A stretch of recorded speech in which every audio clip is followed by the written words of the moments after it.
We are live, so the attendees are going to start coming. Great. Let's give 30 seconds.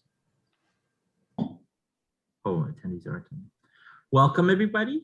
My name is Saba Sabani. I'm the director of the Istanbul International Center for Private Sector in Development at UNDP. It is distinguished panelists, colleagues and friends, ladies and gentlemen.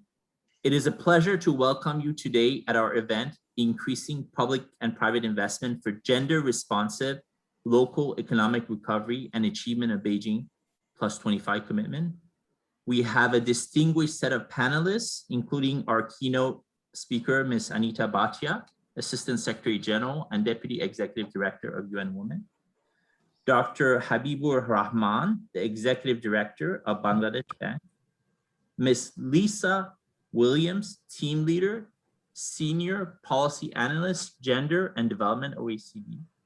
Ms. Aissata Diakite, Founder and Director of Zaban Group, Mali. Ms. Sharmila Hardy, Senior Manager of the Financial Institution Group at the IFC. Ms. Nera Cravioto Ortega, Senior Policy and Advocacy Officer at Eurodad, the European Network on Debt and Development. And Ms. Preeti Sinha, the Executive Director of UNCDF. On a personal note, I'm very pleased and honored to be moderating this. I was a youth volunteer in 1995 in Beijing. So it's great to be part of CSW this year, given that we have more than 25 years since that landmark event. So on behalf of UNCDF and UNDP, I welcome and thank these distinguished panelists for this event. I also would like to thank the government of Switzerland, Norway, Sweden for supporting UNDP and UNCDF for promoting women's economic empowerment in some of the least developing countries around the world. Today, we will discuss the importance of financing women's economic empowerment and entrepreneurship, especially in the aftermath of COVID-19, which has disproportionately impacted women everywhere, especially those living in the most difficult circumstances in the remotest regions around the world.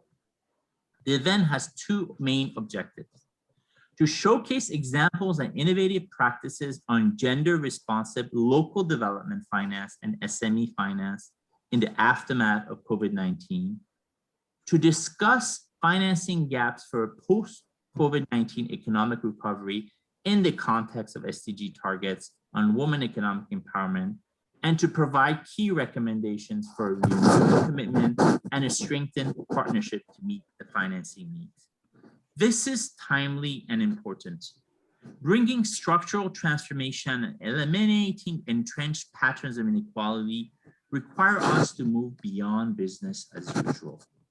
True transformation change requires us to find new ways of doing business, building new partnerships, and above all, seeking innovative solutions and test models and instruments to finance gender equality and women's economic empowerment. The ambitions set by the targets of the 2030 Agenda on Gender Equality can only be met if we come together as partners and increase financial resources to tackle inequality, especially in areas where they're needed most. COVID-19 has made the challenge even more daunting and has revealed the fragility of the advancements gained on gender equality. Indeed, COVID has eroded progress made in the last few decades. The least developed regions around the world are among the worst affected, with women at the center of this extraordinary impact. As UN Women and UNDP analyze, the pandemic will push 47 million more women and girls below the poverty line, reverse decades of progress to eradicate extreme poverty. In place of the expected decline in the women's poverty rate, 2.7% between 2019 and 2021, the rate is expected to increase by 9.1%. However, the response has not been suited for the size of the challenge. As the UNDP and UN Women COVID-19 Global Gender Response Tracker demonstrated, only 13% of social protection, fiscal, economic, and labor measures target women's economic security, and only 11% target unpaid care crisis. Local businesses, including women SMEs, are among the worst affected by the pandemic worldwide, due to both the overall economic contraction and restricted ability to safely transact in person. Business closure and disrupted revenues have had the knock-on effect of reducing local government fiscal resources, all while local governments are at the forefront of the COVID-19 recovery and response. Yet our work together with UNCDF and UN Women show that targeted investments deployed with the right technical support to the local partners provide an important opportunity to accelerate economic recovery process and assist local women businesses build resilience and prosper once again. We are strengthening this area of work together with UNCDF by leveraging local financing and building systems for gender responsive economic recovery that will respond to economic inequality in a systematic manner. In light of the evidence that this crisis is currently will continue to intensify gender inequalities and female poverty, responses to COVID-19 must incorporate a strong emphasis on women's economic empowerment, while at the same time pushing for new ways of doing capitalism. It is critical to transform the structural burdens in economies and societies that maintain the current system of privileges and vulnerabilities. It is important and timely that we gather in this forum to discuss new frontiers and bold solutions to increase investment in women's economic empowerment. Bigger and better targeted financing is needed to rebuild local economies more efficiently that are centered around the specific needs of women workers, women-owned businesses, and female entrepreneurs. Without further ado, I'm very pleased and honored to have this keynote speech from Ms. Anita Bhatia, Assistant Secretary General and Deputy Executive Director, UN Women. May I suggest that maybe we take the, fantastic, thank you, Amado. So we can... Thank you very much, Sava, and a very good morning, good afternoon, good evening to everyone who's joining us today. On behalf of UN Women, it's a real pleasure to be here with all of you and to see some familiar faces in the panel. So a very warm welcome to all panelists, and really just let me reiterate again how very pleased I am on behalf of UN Women to be able to join you today. I'd like to pick up from where you left off, Sabha, and just remind everyone that we are 25 years into the Beijing process, and that being a quarter of a century away from this flagship platform and declaration gives us an opportunity to collectively reflect on what's been achieved and what remains to be done. So when we look at what has been achieved in those 25 years since Hillary Clinton famously said women's rights are human rights, we see a couple of things that are noteworthy. First, real progress in some areas, particularly when it comes to improvements in maternal mortality, improvements in access to education, improvements in health outcomes, and frankly, even improvements in political representation. But we also see that for many, many issues concerning women's economic empowerment, that there are still huge gaps that need to be addressed. And over the last year, we have seen that the COVID-19 crisis has disproportionately impacted women in 3 areas. First, income. Second, health. And third, security. Why income? Because most of the sectors that were hit at the outset of the pandemic were heavily feminized, are heavily feminized, including retail, tourism, domestic work, agricultural work. All of these sectors have a very large proportion of women in them. Second, we saw impact on women's health because women were unable to get access to life-saving medicine as well as reproductive health facilities because governments appropriately pivoted towards solving the COVID crisis. And third, we saw an exponential rise in violence against women, which has been fairly well documented over the last year and continues unabated during this period of opening up.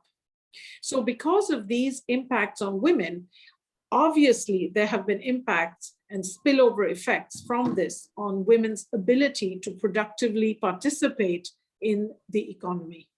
This makes it essential that as we think about building back better, we are thinking intentionally about how we are doing so with the gender lens.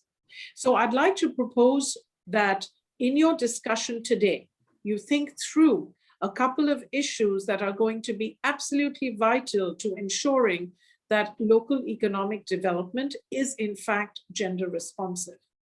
And those issues are as follows. First, it is incumbent upon all of us to ensure that all stimulus packages that governments are busy managing today, in fact, have a gender lens. This, by the way, is a lot harder than it sounds because targeting is never easy at the best of times. We at UN Women have been having a series of conversations with the international financial institutions, including the World Bank, the IMF, IFC, IDB, EBRD, and the Asian Development Bank to discuss specifically how their lending at this time of crisis has a gender lens or not to it. We think much more can be done. Second, it is absolutely imperative that we think through models of innovative financing that can really reach women at the local level. Just regular commercial financing will not do. At the best of times, we know that there is a missing middle, and we know that there are SMEs who do not get access to finance. And within that universe, we know that women SMEs are disproportionately and negatively impacted by the lack of access to credit. So we need to think through in this current environment, how are we making sure that there is actually a flow of credit to women-owned businesses? This has never been easy. I recall from my time at IFC that we worked through a lot of financial intermediaries to make sure that money was getting into the hands of women. But the stimulus packages that have been rolled out and our review of stimulus package measures and policy measures through the UN Women UNDP Global Gender Policy Tracker clearly shows that targeting is not really taking place at the scale that it needs to. So I would like to encourage you to think about how do you target women-owned businesses and how do you use innovative financing mechanisms to ensure that we are getting money into the hands of the women who need it the most. Third, what are the set of public and policy measures that taken as a whole will really drive gender responsive local economic development over and above our review of the stimulus packages? And that means looking at a range of issues such as tax incentives. It means looking at gender responsive procurement programs. It means looking at the entire supply chain of businesses that source domestically to see what more can be done to increase an intentional gender lens in their procurement, but also in their supply chains with their distributors, with their consumers, and to look at the full range of all of these measures to ensure that there is a gender lens in them. Finally, how are we ensuring that there is a real voice of women in any decision-making that takes place with respect to local economic policy? And I say this not because it is a good principle to have, but it's actually good business to think about having women's voices at the table. I want to underscore this point because this year's International Women's Day theme for us at the UN was around women's leadership and women's participation in decision-making. It is also the theme of this year's Commission on the Status of Women. And as you think about this last point of having women at the table, I want to leave you with a few factoids, which I think and I hope will be as shocking to you as they are to me. And the factoids are as follows. Number one, in 2021, just 13 countries in the world have gender equal cabinets out of the 193 member states of the UN. Number two, less than 10% of heads of state and heads of government are women. Number three, only 25% of the world's parliamentarians are women, which means women's voices are not represented in decision-making, including at the local level. There is a lot that is being done, for example, in India, where UN Women is working to make sure that there are women in local municipal councils, but generally there are not enough women in decision-making. And number four, out of all of the COVID task forces that have been set up worldwide to look at a range of issues on building back better, on the recovery packages, many of which include issues having to do with local economic development, only 3.5% of these task forces have gender parity in them. So women need to be not just kept in mind, they need to be in the room and at the table. This point on decision making is absolutely vital for better decisions at all levels, but particularly at the local level. With that, I'd like to wish you all a very successful panel discussion, and I really look forward to hearing what the results of your discussions will be. I hope you will come up with very concrete ideas, and we look forward to working with our partners, UNCDF, whom we really enjoy working with, UNDP, a long-standing partner, because only by working together with partners such as yourselves can we, and the other institutions represented on this panel, can we solve the magnitude of problems that we face today. Thank you so much. Thank you very much, Ms. Anita Bhatia. The three areas you identify very much are the pillars, the North Star of how we should think about gender mainstreaming. So now I turn to specifically this point about models of innovative finance you highlighted. And Mr. Dr. Habibur Rahman represents one of the countries where we have this joint program with UN Women and UNCDF. Dr. Rahman, can you tell us more about how local financial institutions like yours, like Bangladesh Bank, are providing post-recovery support to women businesses? What are some of the practical examples we can draw on, and what are the major lessons you can share with the audience? Dr. Rahman, you have the floor. Thank you, Saba, for your introduction. And I would like to thank Anita Bhatia for her pinpointing keynote presentation. She actually told us what are the problem and how to address it. Okay. Distinguished other speakers from even women, fellow panelists from OECD, Mali, IFC, European Network on Trade and Development. Very good evening here in Dhaka, and good morning, or I don't know what other places everybody is staying. So good morning in New York. Thank you all.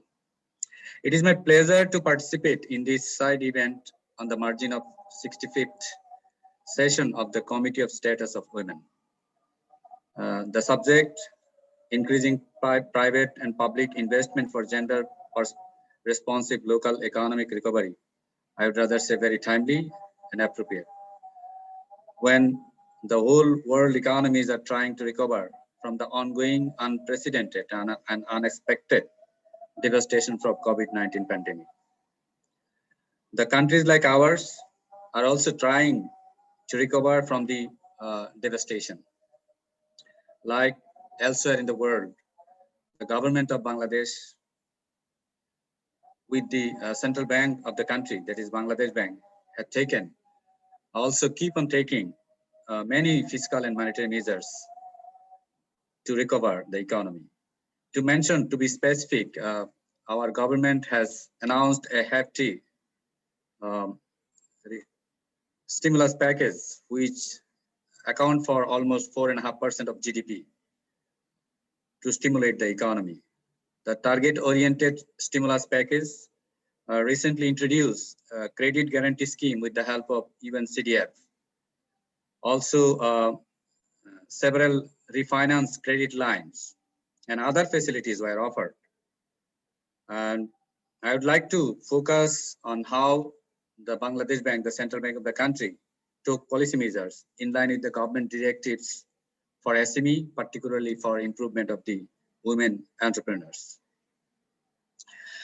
Let me introduce something which is not good to hear, is that the recent studies from national or international perspective has shown that the disparity between big and small, men and women, got widened because due to COVID impact, the weaker got more, the weak become weaker and the strong or big become bigger.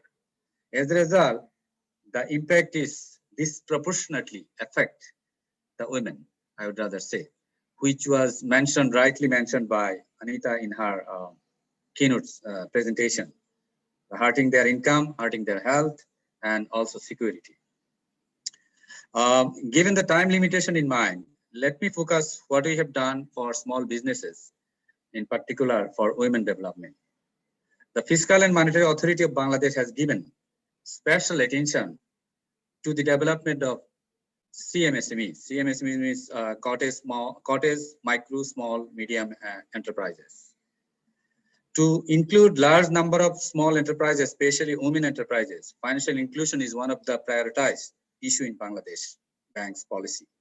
In this regard, Bangladesh Bank set Women Entrepreneurship Development Unit at all of its branches throughout the country. The objective is to see business-friendly services to the women entrepreneurs, that receives complaints, settle thereof, carries out promotional activities for the development of women entrepreneurs, also monitors and evaluate the women entrepreneurs development activities by financial institutions like bank and non-bank financial institutions. To encourage women entrepreneurs in taking initiatives or becoming entrepreneur, the Women Entrepreneurship Development Unit operates small business refinance scheme to provide low-cost fund with ease and with faster speed.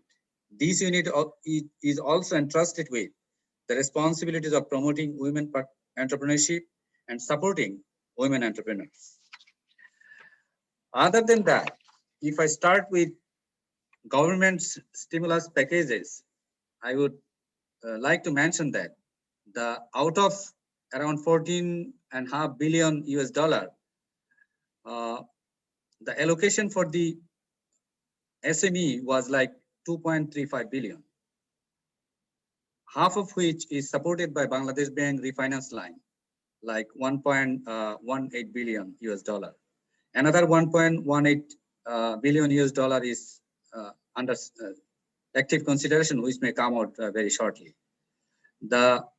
The story is, out of these stimulus packages, almost more than 60%, around 60% has already been disbursed by banks and financial institutions.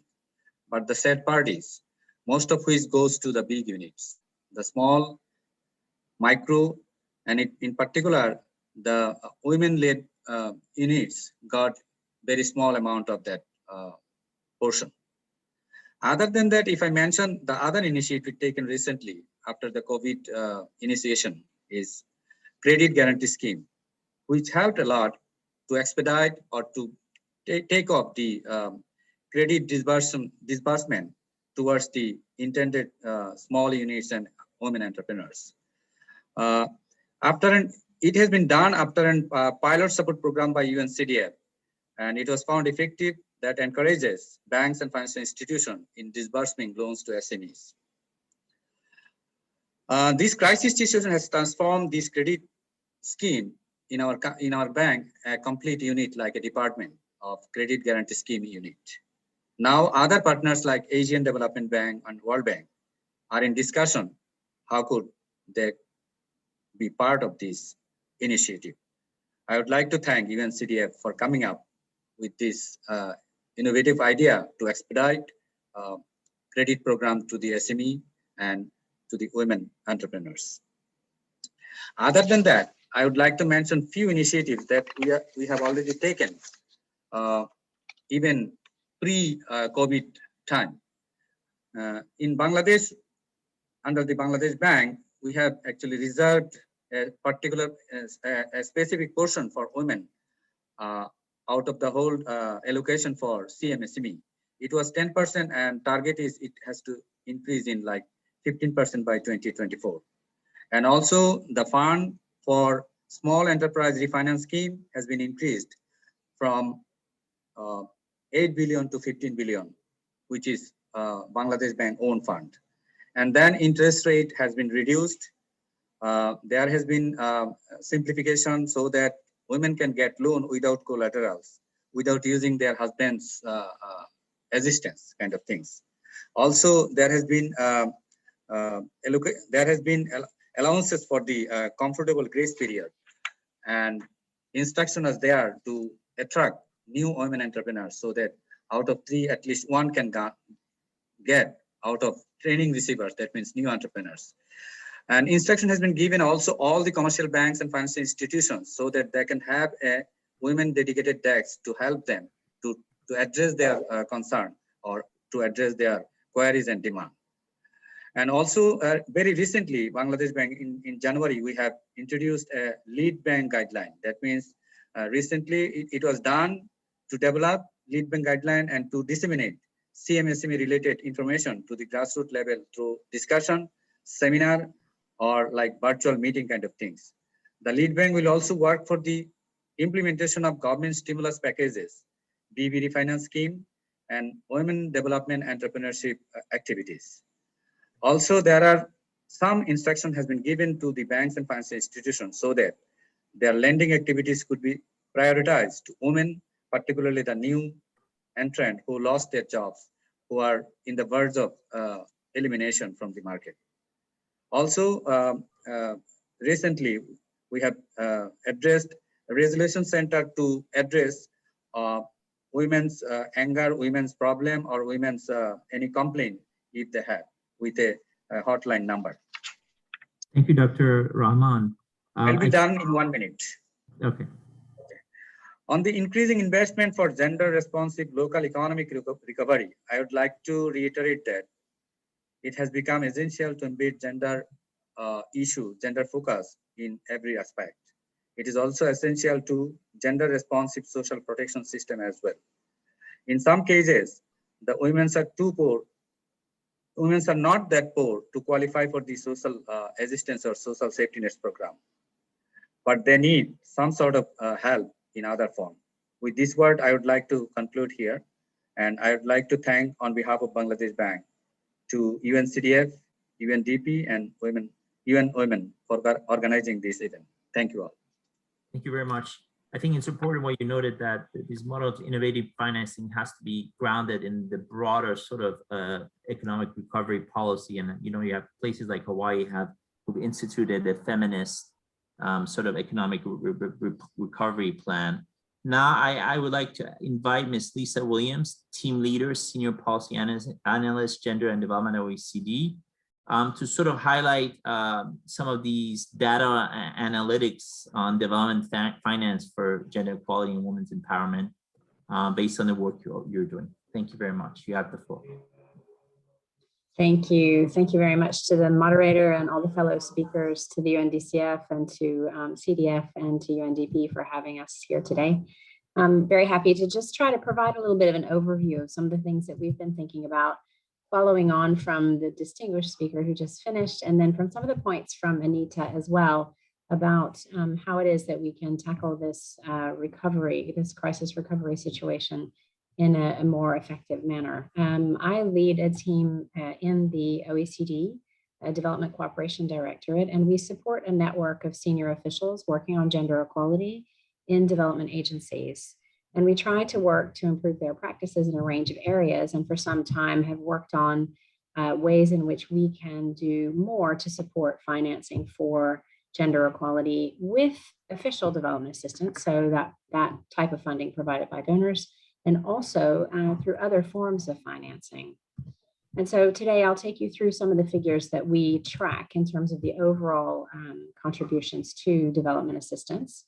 But first, just to say that, you know, this past year really has shown us how interconnected we are on this international stage, and how important it is for us to try to find more multi-sectoral approaches to the way that we're going to be working in the future. I mean, the points that Anita raised in the very beginning of this discussion about issues of women's political empowerment that we're addressing in the Commission on the Status of Women is so heavily linked to how to increase their economic empowerment as well.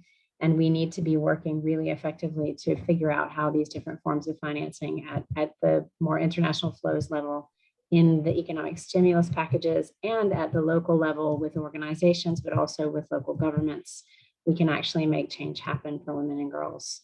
In all the economies and societies at this stage, the COVID pandemic has exacerbated, has completely I would say, exacerbated the existing inequalities across gender in particular.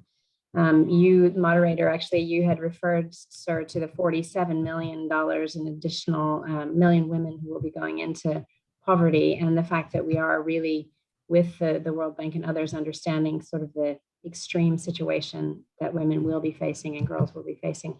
And of course, the violence against women and girls that is rising in so many contexts. So the need to work on women's economic and political empowerment has never been greater. And we are at this stage where we're celebrating the Beijing plus 25 anniversary. So it's a time for us to take stock of how far we've come and where we're going. So what we do is to look at the overall data on financing for official development assistance in our work. And we are able to say, and last week on International Women's Day, we're able to release information about how much official development assistance is contributed to gender equality and women's empowerment. And overall, the level comes to about $53 billion. In 2019, this was the figure that we were able to track at about 45% of bilateral assistance. So this means that the development assistance that's going to countries across the world is almost half of what's invested, but still not even half. So I think the Development Assistance Committee is we are working quite hard within the Development Assistance Committee to address this issue and try to raise this form of financing to higher levels. And we've released as well, and we'll share with you after the event, charts that explain exactly how different bilateral donors are investing in support across different countries. And we can think of official development assistance really as a lever for other forms of financing as well. We use something called the Gender Equality Policy Marker. So when donors are working with us to let us know what they're doing in terms of their aid across the full shares of aid that come to about 153 billion in total today, they are actually giving us a sense of what it is that they do when they make decisions to integrate gender equality in the health sector, in climate areas, in education, across all sectors. And they give us a better indication of how their programming is then being executed. So we're able to use this marker to demonstrate what the investments look like. And then in my team, we think about how to improve their strategies and policies informed by these bits of data that we receive on an annual basis. So we will, in 2021, we'll be able to start to see more of the changes and investments that are being made and provide to you additional information. Let me just run through some of the investments of gender equality into the economic and productive sectors, which have reached an all-time high at this point. This overall number that I mentioned as well is quite a high one. But at this point, we're at about $18 billion per year in 2018 and 2019, which is about 47% of total bilateral aid in the economic and productive sectors. So when we're thinking about the economic and productive sectors, this becomes more informative for all of you on this conversation with us. It really is thinking about energy sectors, thinking about infrastructure, thinking about the power sector, all of the work that we're doing in those areas. Also, women's business and investments in women's enterprise. So these particular parts of the development assistance portfolio, we see as opportunities for greater investment. So these figures are really designed to share with you that these are real opportunities. In 2018, 2019, the largest volumes of aid integrating gender equality in the economic and productive sectors were allocated to transportation and storage sectors, and agricultural and rural development as well. So at 6.3 billion and 5.3 billion respectively. Again, I can provide that information following the presentation. But much of the aid for gender equality in the economic and productive sectors is also allocated to energy, banking, and business. But these funds only make up a small share of the total aid in energy and banking and business at 14% and 38% respectively. So there's so much scope here for us to really do more in terms of the programs in this area. And 3 DAC members together accounted for more than half of the total volume of aid for gender equality in economic and productive sectors in 2018 and 2019. And that's Japan, EU institutions, and Germany, just to give a quick sense of that. And just to note as well that the Asia and Pacific received the largest shares of ODA for gender on average per year.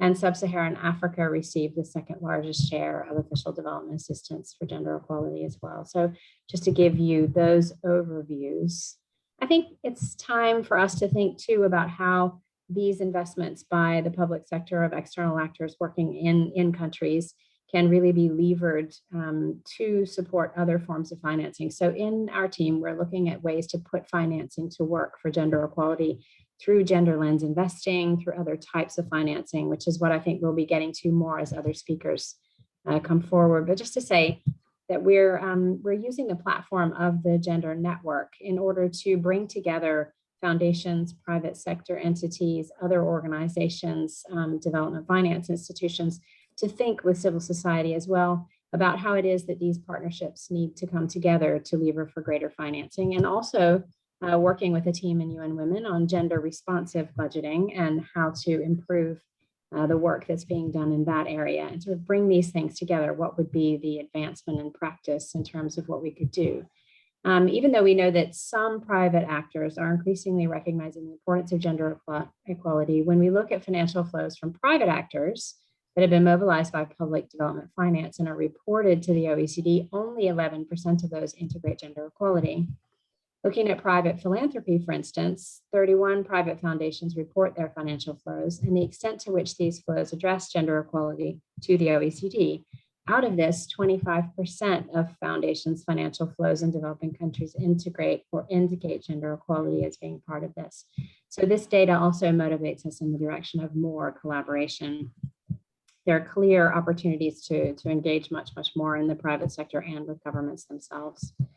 So basically, it's important for us to consider how we can work together. I think throughout this discussion, we'll be able to turn to each one of the individuals and experts intervening to let us know what it is that they're contributing to the local level. But I wanted to provide a perspective today on what kinds of information we can give to you in terms of the official development assistance flows and what's happening in humanitarian assistance. And we will be working over the next year on policy guidance to be more effective and fit as a donor to support gender equality and women's empowerment. And with that, I'll stop and turn back to you. Thank you. Thank you, Ms. Lisa Williams. It would be great if we can put in the chat the GenderNet link so folks can see. And thank you for this sort of tool de force of all of these various nuggets of the data. I think the part about the private sector, private flows being only 11%, and the foundation and philanthropy only 25% is definitely one area that really needs to be, pushed and highlighted on the agenda.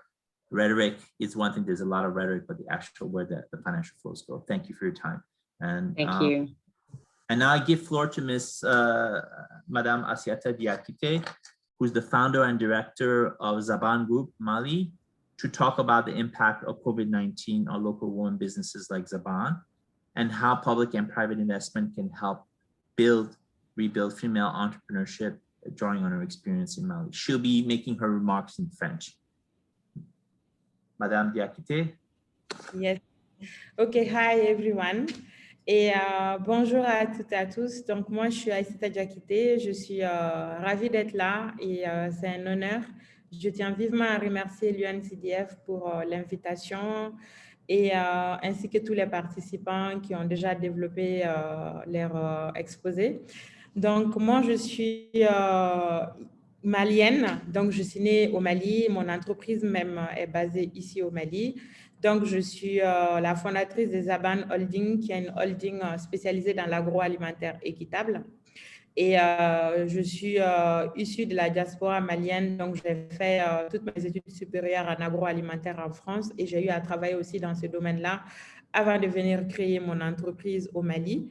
Donc, nous, on est positionné sur toute la chaîne de valeur agricole. Donc, on valorise les produits locaux du Mali et on met en place des associations et des coopératives agricoles.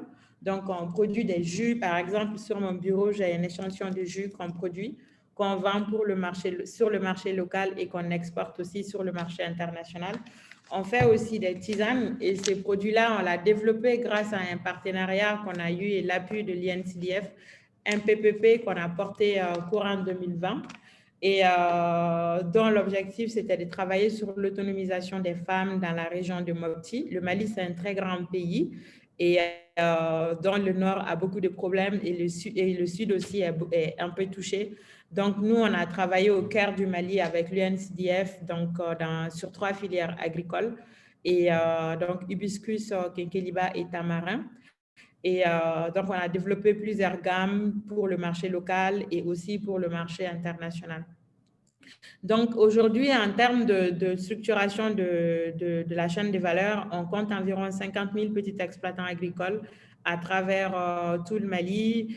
Et l'entreprise emploie 65 personnes, dont 35 à temps complet, qui travaillent tous les jours dans différents services. Et on a une trentaine de femmes qui viennent nous appuyer en hors saison pour faire des opérations de triage, de tamisage et autres. Et donc, ça, c'est notre métier. Et c'est une jeune entreprise qui est née en 2015 et aujourd'hui, cette année, ça va faire 5 ans qu'on existe dans l'industrie. Et avant même de lancer l'entreprise, j'ai beaucoup mûri le projet. Donc, ça a fait que l'année de création même, on a commencé à mettre nos produits sur le marché. Mais on a eu beaucoup de difficultés parce que sur le marché africain, l'accès au financement est un challenge. Et on a des banques locales qui font du commerce, qui ne savent pas financer l'industrie. Donc, on a du mal à contracter des crédits et moi-même, j'ai une casquette de consultante internationale. Donc, souvent, ça m'arrive à travailler pour des organismes sur des missions et cela m'a beaucoup aidé à financer le démarrage de l'entreprise. Et j'ai aussi eu l'opportunité de gagner pas mal de projets qui m'ont, à l'international, qui m'ont beaucoup aidé aussi.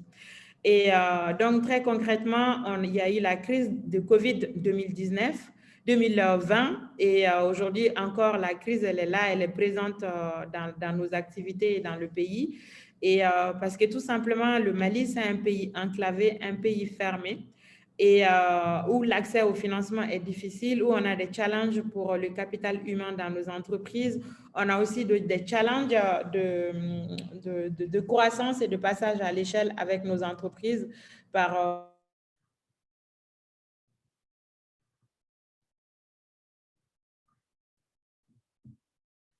manque de financement. Donc, quand il y a eu l'année qu'on est dépendant, par exemple, moi, ne serait-ce que mes étiquettes, souvent, je n'arrive pas à les trouver au Mali, je les importe. Et quand il y a eu la crise Covid, on a eu beaucoup de pénuries de stock, que ce soit au niveau du sucre, le taux, les prix ont flambé tout d'un coup. Même les matières premières au niveau local ont flambé tout simplement. Le fait que les produits importés étant dominé le marché ont flambé, les produits locaux aussi, les prix ont grimpé. Donc, ça, c'est quelque chose qu'on a subi l'année dernière. Malgré tout, on a essayé de maintenir nos prix en se disant qu'on va rester sur un très peu de marge pour continuer nos activités. Mais honnêtement, grâce au projet UNCDF, je remercie beaucoup le bureau de l'UNCDF au Mali et Dakar et qui ont sélectionné Zaban parmi les PME qui ont bénéficié du projet. On a pu développer un succursale dans une région compliquée, donc Mopti. Aujourd'hui, on a des locaux là-bas, on a pu structurer nos filières. Donc, on a eu à travailler avec 2500 femmes qui sont issues des 40 coopératives et aujourd'hui qui nous donnent beaucoup de matières premières de qualité. Donc, on a développé une gamme de tisanes qu'on a mise sur le marché local et international. Après, c'est un projet aussi qui nous a appuyés pour avoir de l'équipement l'année dernière et des outils de logistique pour la livraison. Donc, on a utilisé ces outils-là aussi pour se développer. Et même maintenant, c'est grâce à cet appui-là aussi qu'on tient. Mais la crise, elle est là, elle est récente parce que durant toute l'année 2020, on va dire sur 100 entreprises industrielles ou agroalimentaires portées par des femmes, et 90 à 95% n'ont pas travaillé et plus de 4 mois dans l'année. Les gens ont été obligés de fermer boutique pour réouvrir cette année. C'est quelque chose que les entreprises continuent à le faire. En tout cas, les entreprises féminines souffrent beaucoup. Donc, nous, on a pu tenir quand même grâce à ces projets et on a continué nos activités. Et cette année, on s'est encore un peu, renforcé. Et avec la COVID, on a aussi misé sur les numériques pour faire de la vente en ligne, les livraisons à domicile. Donc, on a beaucoup misé, par exemple, sur la diaspora africaine ou autre pour qu'ils puissent acheter les produits en ligne et faire livrer dans leur famille au Mali, ou bien faire livrer dans la sous-région ou carrément sur le marché international. Donc, on s'est agriffé au numérique pour l'utiliser, pour écouler nos produits, ne serait-ce que de sauver l'entreprise et tenir nos activités. Et aujourd'hui, encore, la crise est là parce que tous les prix de beaucoup de matières premières ont grimpé. Et comme j'ai dit, on est dans un pays enclavé, on est dépendant de pas mal de choses. Et aujourd'hui, tous les prix d'importation, si quelque chose me coûtait, je dirais, 1 000 €, aujourd'hui, ça me coûte 2 000 €. Donc, c'est des choses qu'on intègre dans notre entreprise et ce n'est pas évident. Et si j'ai quelque chose quand même à demander à l'UNCDF, c'est que l'outil qu'ils ont mis à notre disposition en tant qu'entreprise, il y a eu de l'impact. Mais indépendamment, ils ont mis aussi des capitaux à disposition des banques, d'une banque locale pour financer les entreprises. Mais la banque n'a rien fait. Ils ont juste savé l'argent. Et après, ils n'ont pas eu de résultats. Donc, moi, je propose plutôt de miser sur le secteur privé avec des entreprises qui sont concrètes, qui sont déjà sur des chaînes de valeur, qui arrivent à faire travailler les acteurs, les populations rurales et à les appuyer en nous aidant aussi à faire des lobbying auprès de nos banques locales pour qu'on puisse avoir des crédits à taux beaucoup plus intéressants pour se développer. Parce qu'aujourd'hui, moi, au sein de l'entreprise, je n'ai pas un problème de marché. On a beaucoup de demandes, mais j'ai un gros problème qui est de passage à l'échelle, en fait, parce que ma ligne industrielle est assez modeste. On n'arrive pas à dépasser 5 000 à 6 000 bouteilles jour, alors que notre demande est carrément le triple et dans la sous-région et aussi à l'international. Donc, c'est des difficultés qu'on vit, qu'on essaye d'intégrer et même toutes les semaines là, on essaye de voir avec toute l'équipe, que ce soit la production et la logistique, pour voir comment faire face et comment innover encore face à cette crise du Covid qui joue beaucoup sur les PME dans le Sahel que nous sommes en fait. Je pense que j'ai dit tout. Oui, merci beaucoup. I will speak in English. Okay. What an amazing journey of all the different elements of what it takes to be a resilient entrepreneur. Vraiment, ce que vous avez fait, c'est fantastique. Et like all the obstacles you've had to deal with. It's been, for those who do not speak French, Ms. Asiata was talking about her experience launching Zaban and all the various bottlenecks she faced in Mali in building her business and the assistance that the UNCDF sort of led program supported her. I think this actually is a good segue for the next sort of intervention by Ms. Sharmila Hardy, Senior Manager of the Financial Institutions of IFC. I mean, here we had an entrepreneur discussing in terms of various challenges around access to financing and all these different things. She did mention access to markets was not as much an issue in certain contexts, but from your perspective, can you reflect on the role of multilateral financial institutions? How can we build better systems and long-lasting financial solutions that meet the needs of women-owned businesses like the one that Ms. Asiata Diakite leads? Thank you, Saba, and thank you to UN. Can you hear me? Just want to make sure. Yes. Okay. So thank you to the UN Women, UNDP, and UNCDF for inviting me to this forum and this panel to showcase what we in IFC as a private sector multilateral can do and are doing to support access to finance. So IFC has been supporting women-owned and women-led SMEs through a flagship program, the Banking on Women, which we launched in 2012. The Banking on Women program invests in and provides expert support to IFC's partner financial institutions in emerging markets to serve women clients in a differentiated way. More importantly, the program also makes the business case for lending to women and provides our financial partners with a roadmap for the commercial viability of financing this key market segment. Since its launch in 2012, IFC's Banking on Women business has invested and provided expertise to over 100 financial institutions in 56 countries to catalyze sustainable financial services for women customers and women-owned SMEs. At the end of January of this year, we had a cumulative committed investment portfolio of 2.86 billion, 100% of which is earmarked for financing women and women-led SMEs.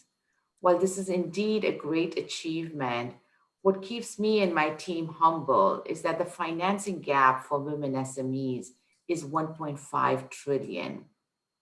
Since financial institutions are driven by data and results, I'd like to highlight some of the findings from our most recent REACH survey of over 130 partner financial institutions.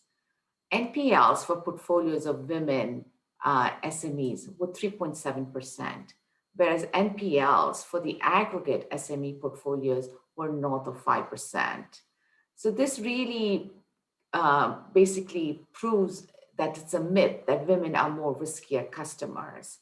And banks that had a specific programs for women customers had even lower NPLs than 3.7. So lending to women SMEs is not only good business, it's really good for your business. We also learned a few more important things that I'd like to highlight. Women are more loyal customers. So when they bank with a financial institution, they generally bring their family and friends along. Their deposits are more sticky and more reliable. And 3, there are more cross-selling opportunities with women customers. And last but not least, which is an interesting statistic, they borrow on average less than the general male customer. So all this is to say again, that lending to women is really good for financial institutions business. Another important learning that I'd like to share with you, and I think Saba, you kind of referenced it, is that we have found that SMEs in general, but particularly women SMEs, need more than financial support. They need more than access to credit. In addition to capital, they need what I call the 4 C's. They also need capacity, they need customers, and they need a community. So this is what we call non-financial services. And recently, IFC did a report with FMO, which is titled The Key to Unlocking the Growth Potential of Women SMEs for Banks, which showed that integrating what we call non-financial services into a women SME proposition can yield positive returns of investment within 1 or 2 years. And this is done through increased interest income, a wallet share, loyalty, and reduced risk. Through NFS, FIs can tailor the proposition to specific needs of different customer segments. But it's important to clarify that for financial institutions to succeed in focusing on the women's segment, they must build institutional alignment to drive results, which means that their head office and frontline teams must be aligned. And most importantly, they must integrate measurement into program design and delivery. As many of you know, and this has been repeated many times by several of the speakers ahead of me, the global pandemic has had a devastating impact for women globally and women SMEs in particular. IFC's early COVID response, which focused on providing liquidity to SMEs, in addition to that, we made sure that an additional 220 million in short-term financing was provided to women-led businesses through our Working Capital Solutions facility. We also increased our performance incentives to our banks to support women SME importers and exporters. So what's next for IFC and what is next for the financial institution group in IFC? In the post-COVID era, we are looking into expanding and mainstreaming a gender lens into all our key business areas. So we are looking at gender bonds. We want to deepen the debt capital markets because we can see an increasing investor interest on ESG investing. So we are focused on gender bonds, and we've had some early successes. We had a gender bond issued by the Guarantee Bank in Turkey, which is the first ever EM private sector issuer, which has been replicated in Indonesia by OCBC and then in Thailand by Kumsri Bank. We're also expanding into housing finance for women. Home ownership is low for women worldwide, and especially in emerging markets. This line of business is extremely important because home ownership creates wealth through the accumulation of home equity, financial stability through the ability to maintain spending during adverse circumstances, and economic empowerment for women in 3 important dimensions. Enabling house owners allows them to use collateral, to create collateral for a loan. They can use the house as a home-based enterprise. And most importantly, they can create a credit history. We are also in the early stages of incorporating gender lens in our digital and fintech investing and lending. The intersectionality of climate and women is also getting increased attention. And last but not least, we are looking at insurance for women because the protection gap, as this pandemic has shown, is really large for women. We cannot go it alone, of course, and we need the support of all our partners, some of who include my panelists who have come before me to make this happen. And as Anita mentioned, changes need to happen in the entire ecosystem, including the legal system. The World Bank's Women, Business and Law report indicates that while progress has been made in many countries on many fronts, women on average still have only 3/4 of the rights as that of the men. And only 10 economies scored 100 on this index. So we have ways to go, but we can get there if we all pull together. So thank you. Saba, back to you. Thank you very much. Thank you very much, Sharmila. I mean, you also highlighted things like limited land ownership, lack of access to unpaid care. I mean, there's a whole set of structural barriers, despite which we see the evidence that women-owned businesses have higher profitability, higher level of loyalty, but there are fundamental issues, and especially now with COVID-19, I mean, which has had devastating impact. And reflecting on what Ms. Anita Bhatia talked about, these 3 pillars in terms of a generalist for a stimulus package, looking at innovative financing and looking at bringing the voice of women at the table in designing and making decisions. I've turned to the last speaker of the panel before our closing speaker, Ms. Nera Cravioto Ortega, who's the Senior Policy and Advocacy Officer at our European Network on Data and Development. I would like you to very much reflect on the development finance flows, issue of data sustainability, and what are the critical issues around promoting financing for gender equality. The floor is yours.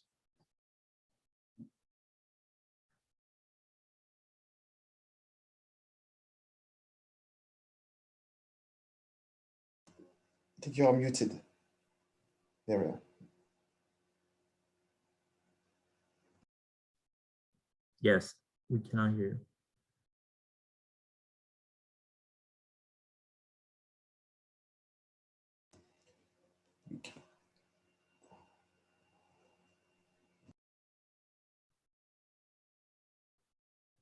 Hello?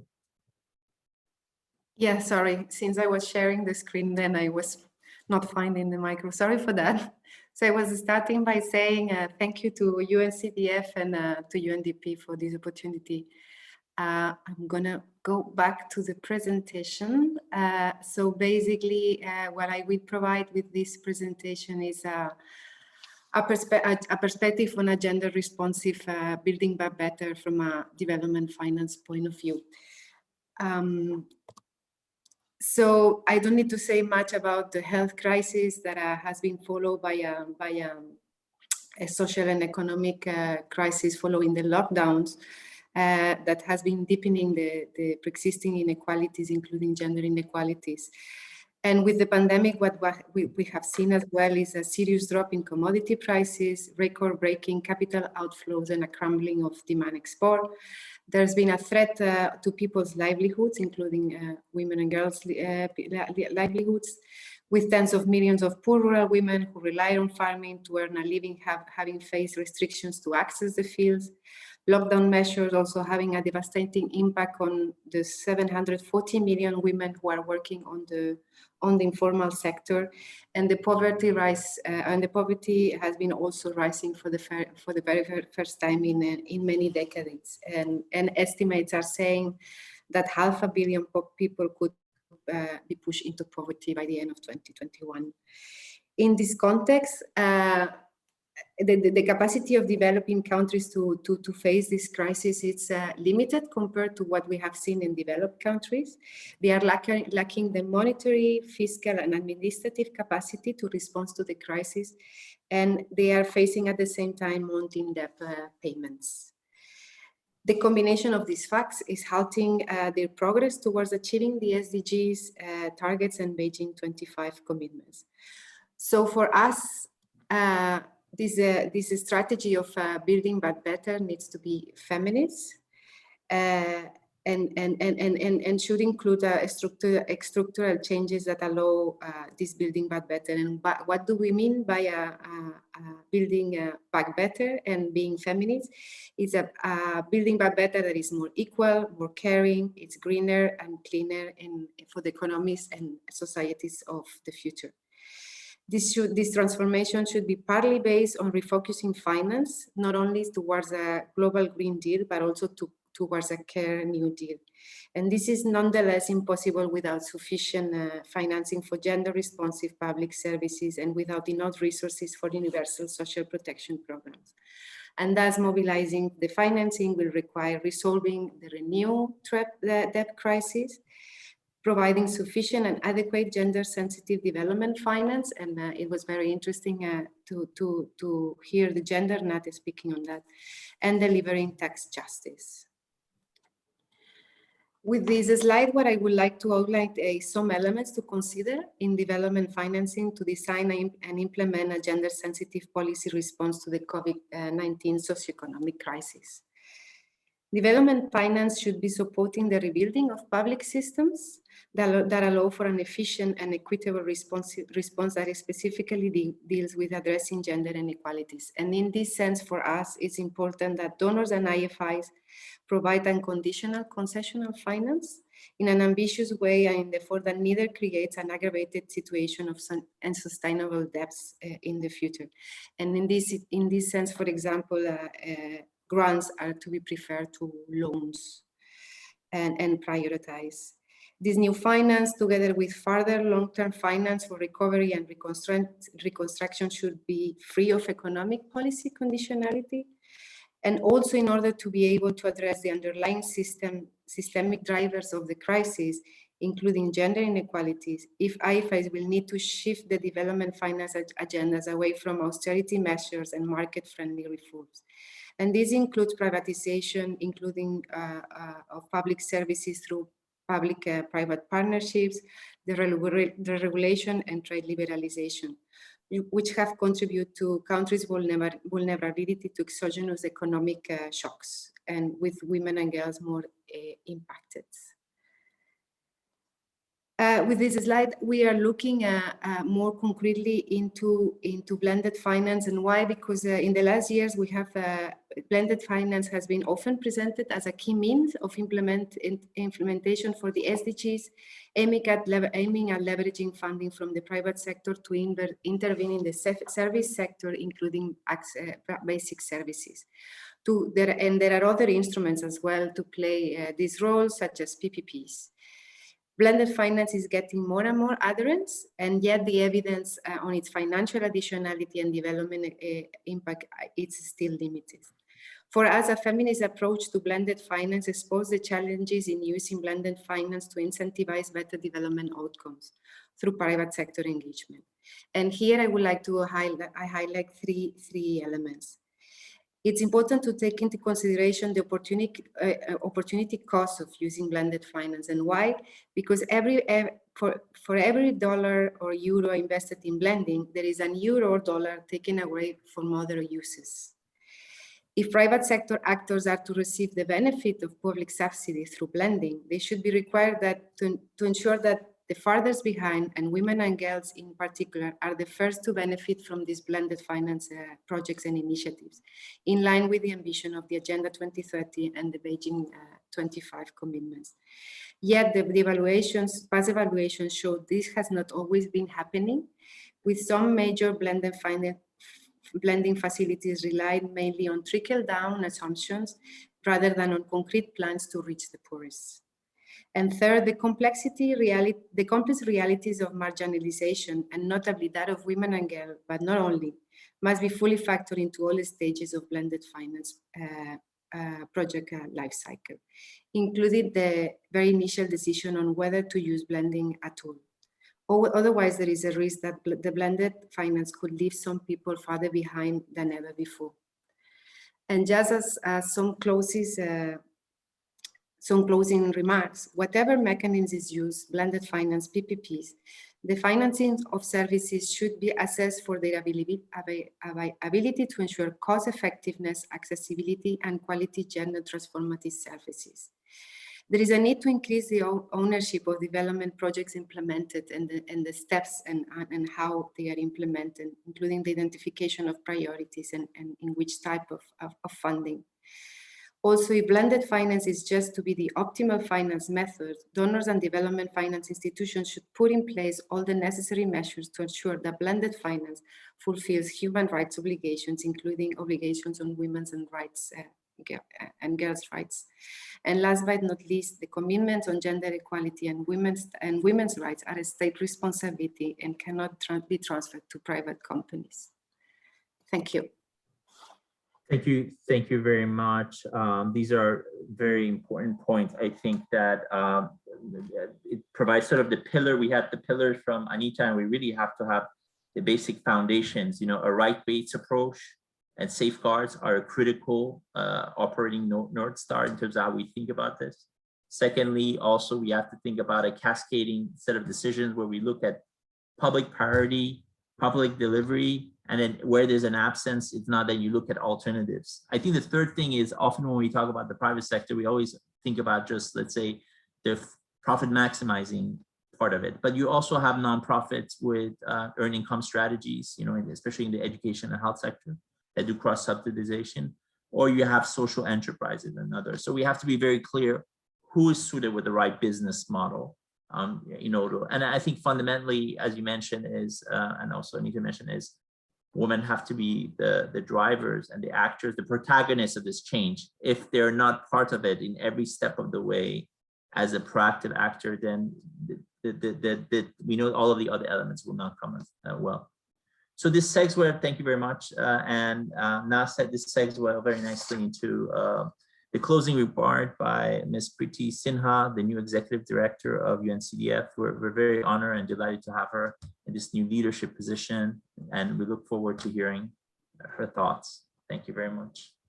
Thank you, Saba, for that introduction. So distinguished panelists, ladies and gentlemen, thank you very much. I thought that was a very inspiring, thought-provoking, somewhat heartwarming presentation by the panelists, and certainly food for thought. So let me add my few views and then perhaps reflect on some of the comments made by the panelists, and then together with all of you chart a way forward. So let me start by echoing some women leaders. Anita mentioned Hillary Clinton. We've seen yesterday the US Vice President Kamala Harris came out with a statement that the status of women determines the status of democracy. And she was basing her comments on those of Eleanor Roosevelt, who was involved in drafting the Declaration of Human Rights, who said that without equality, there can be no democracy. So with those echoes of past leadership, let us move forward.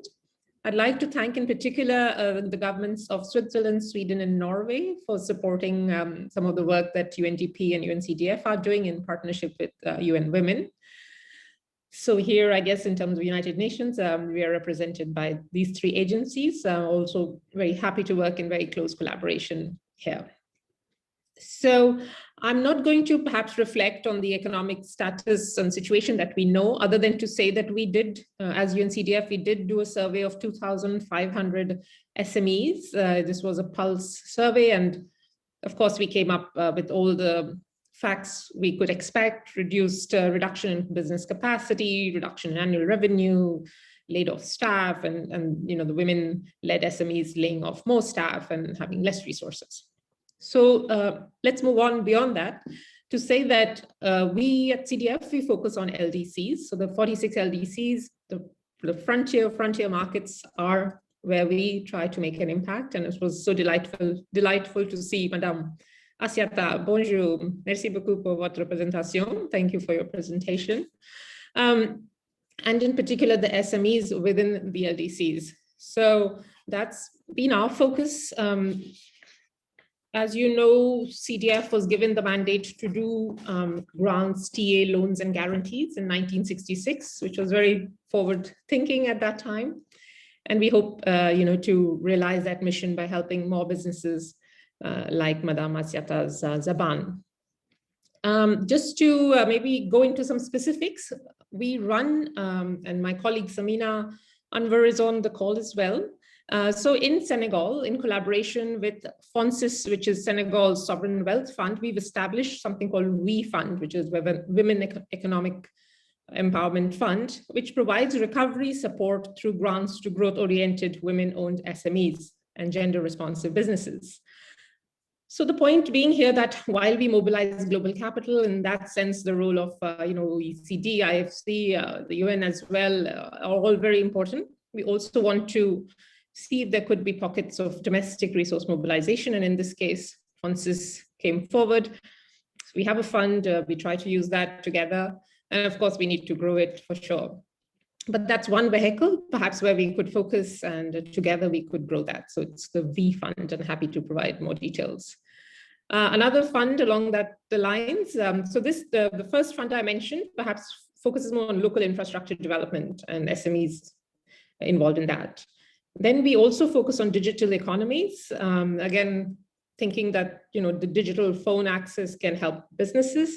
So we have a Women Economic Recovery Fund, which is a digital solutions for livelihoods for women in agriculture and consumer goods sectors. So this is also a new fund, needs to scale, but at least we are creating vehicles where perhaps we hope we can attract capital to make a difference. I would also say that, we overall, of course, care about all those aspects of, women and especially care workers, informal domestic workers, etc. So all of those are considerations. We, I guess, in our focus, we try to help the SME businesses. So anything we can do. And one of those businesses was even to take care of older women, right, or the older generation. So we've created in actually Bangladesh, Dr.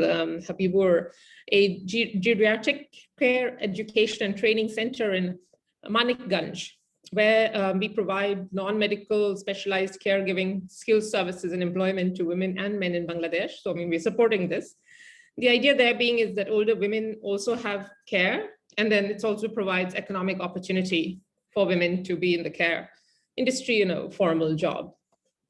So I would say I wanted to highlight a few specific examples that we are engaged in. I would say in the context of this audience, there are gender bonds being issued, and so these gender funds as well. So perhaps we could come together to scale them or to issue them. Be very happy to partner with all of you on that. So effective partnerships, of course, is key. As you know, we are also part of the Gender Equality Coalition of members for women's economic rights and justice. So we'll be having a panel later in the afternoon on that. And just saying that women's economic empowerment for us is the path in which perhaps we would focus on improving lives and improving women's lives in particular. I wanted to say we do have a Goodwill ambassador on gender equality. This is Ms. Sonia Gardner. She's somebody who runs an asset management company of about $10 billion, very committed to the cause of gender equality. So perhaps we could brainstorm on how to engage with more private investors. I was thinking even Serena Williams, who put in an initial investment into Bumble, which is now listed at $2 billion. So as a thought. But maybe just in closing, thinking of, so Bangladesh, Doctor, you mentioned about fiscal stimulus, and there we worked on creating savings. So savings of Bangladeshi women and micro savings, making them investors. So once they save, we try to find ways that can go into investment as well for them. OECD, we partner with you a lot on blended finance. Happy to take that work forward, perhaps in the domain of women finance. Mali, Madame Zaban, sorry, I was also drinking je bois un jus frais parce que je suis malade. I'm a little not well, so I was taking some fresh juice as well. Not yours, unfortunately, but I'm sure That would cure everything. I will be online. And then IFC, Sharmila is such a big player in this market, so please provide some guidance in developing the scale. And housing, very important as well for, so, you know, some of our infrastructure work is on just bus transport hubs that provide mobility, but also safety in some ways. And Eurodad as well, your comments on blended finance, well taken. So perhaps with that, I'll turn it over back to Sabha to maybe have a discussion. Thank you so much. Thank you very much, Preeti. It's been a very productive hour and, you know, sort of almost 2 hours session, an hour and a half session.